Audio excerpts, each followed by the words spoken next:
But The Dark Knight Returns, it's such an iconic comic. Just wanted you as a Batman fan, how was it to get to work on it and then see the final product once it was all finished? It was exciting to get to work on it. It was something that we'd always been kind of interested in doing, and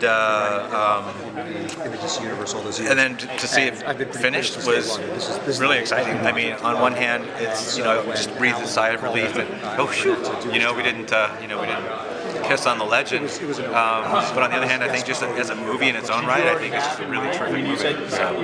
Now, previously, you guys adapted a portion of Frank Miller's Dark Knight Returns into Legends of the Dark Knight. I was curious if there's anything about the way you adapted it for that episode that you used again for this movie at all. There never was no, much of a belief in my mind that they'd ever do it. At one point, when we were struggling trying to figure out what the drawing style of the film was going to look like, we were having a really hard time trying to make our animation models look like the comic. And at one point we said, oh, well, let's dig up those old models from Batman the Animated Series and see if that's helpful at all. And we looked at them and it's like, no, we can't go that way. It's way too cartoony, it's way too simplified.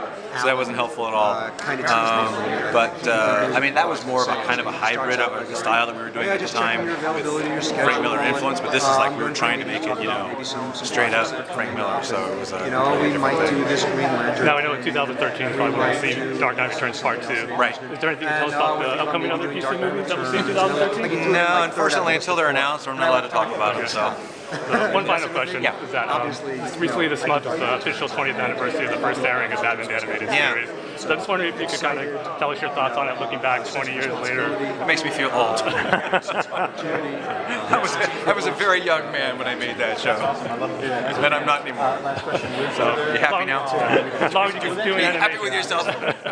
You made an old man cry. As long as you keep doing animated projects, I'll be happy. Cool. Bruce, it was an honor to meet you.